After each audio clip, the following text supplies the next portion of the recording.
Hi, I'm Jeremy. Hi, Jeremy. I wanted to know what off-roading is to you.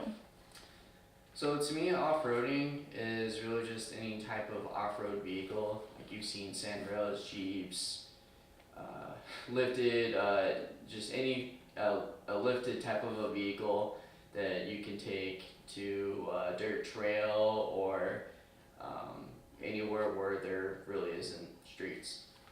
Alrighty. Hi, I'm Amber.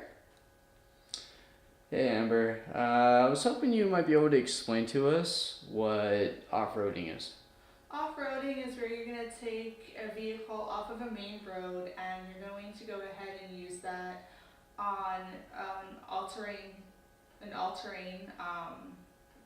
basically on dirt roads, climbing it on rocks. Are there any modifications that you can do for vehicles for off-roading? Yeah, there's actually a couple important ones right off the back. Bigger tires is a must. I know that's what I have on my. I currently have a 2003 Jeep Wrangler. Um, so tires, a lift kit, which is vital to try and make it over stuff. But those are some of the more basic ones. Alright. And what vehicle would you say you prefer for off-roading? What vehicle? Honestly, I would have to go with. I would say Jeep. I know it's kind of cliche to say just because I have one, but that's the first type of off-road vehicle that I've ever really taken out.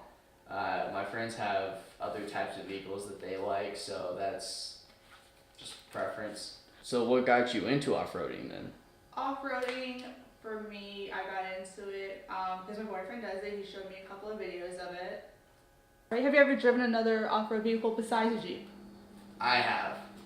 Um, it's more of a recreational vehicle, if you will, but I've taken stuff that are more along the lines, if you will, that look more like go-karts, and they're a little bit smaller than sand rails. Sand rails is basically a cage with you inside of it, and it's like a go kart on steroids. And is there anything particular about those videos that caught your eye? For me, I thought it was pretty fun seeing what it was actually done and as far as going and doing something different. And earlier you mentioned a lift kit. What exactly is that? So lift kit like I said, it's a vital part of it for any off road vehicle, and what it is there's different key parts in an off road vehicle that allows it to raise it a couple inches off the ground for more clearance based off of where you take it. Okay. Have you looked up info about off roading that really just interests you? Yes, for that I've gone ahead, I've looked at different videos and seen different trails and what actually different vehicles can do. And when you're taking your off-road vehicle out, do you haul or trail with it at all? As of right now, I don't, but I do have the option. So say it's got a hitch in the back, which is most vehicles with a bigger engine haul size. It allows you to haul stuff better. Is there anything that you've learned about off roading that you feel is important?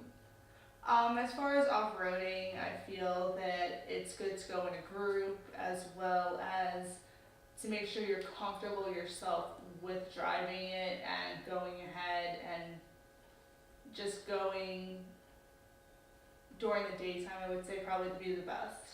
And when you're driving, do you prefer a manual or an automatic when you're going off-roading?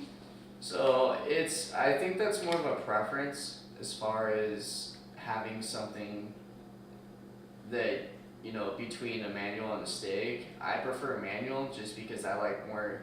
I think it gives you more control as far as the power goes on any vehicle, regardless of what you're using it for, because your shifting points are different on a manual vehicle. You can control how much power you want to give it at that point versus on an automatic. the computer inside the vehicle kind of tells it when to shift, if you will. So I think I've heard different things really. Beginners, that part of learning like yourself, is it better in the day or the night, would you say? I would definitely say the daytime just because it's more visible than at nighttime. A little bit easier for you to see since you're wearing glasses. Yeah, you could say. And when you're off-roading, are there any necessities that you would bring or recommend to bring? Oh yes, there's many, and I see that for it's more for having fun. There's things that you can bring for safety, convenience. So obviously we went over a couple: tires, lift kit, just so you have a point of contact with other people, whether you're going out there in a group or not. But it's also kind of a safety feature as well as it's a CB radio. And the CB radio kind of works like a walkie-talkie, only it's a walkie-talkie on steroids. So you have a giant antenna that comes out your vehicle, and then you have a little mic that you talk into. Other than that, we also carry tools, depending on how long we're going to be out there, food and water, farm jack, because on a lifted vehicle, you're going to want more clearance with a jack than you would a regular type of jack with with your point A to point B car, if you will. And then there's also, I have an electric winch, and that thing is a lifesaver. Okay, so what type of hesitation or doubts come with off-roading? It comes with the unexpected. When you're doing off-roading for the first time, you're not going to know every in and out of how to do it. You want to be comfortable on the terrain that you're driving. You don't want to panic. How long do you normally go out there typically? If I'm by myself, sometimes I just do easy stuff. Where I can go out there for a couple hours if I want, enjoy the scenery or take some shots, take my GoPro out and get some cool footage to put on YouTube. And is there anything that sticks out about off-roading vehicles to your knowledge? For me, the first thing that caught my eye were the raised tires off the ground. That's kind of different, as well as the actual type of tire it is. All right, and then as well as that, are there any places where you're not allowed to go? Based on my own experience, unless there's a road that's got warning signs all over the place, like you would see in Area 51, the only difference is you're not going to get shot on sight. Is you might see a gate with a padlock on it that's completely blocked off. That's usually kind of an unwritten rule of, hey, you probably shouldn't go on a private property because who knows what might happen there. Would you ever take your kids off-roading? I would, as far as that goes. I just want to make sure I'm comfortable before I go out there. Yeah, I don't blame you. All right, well, thank you, Amber. I appreciate it. You're welcome. Thank you. Would you want to add anything to this about off-roading? It's definitely fun. It's like I said, just be prepared, be safe, and have a blast.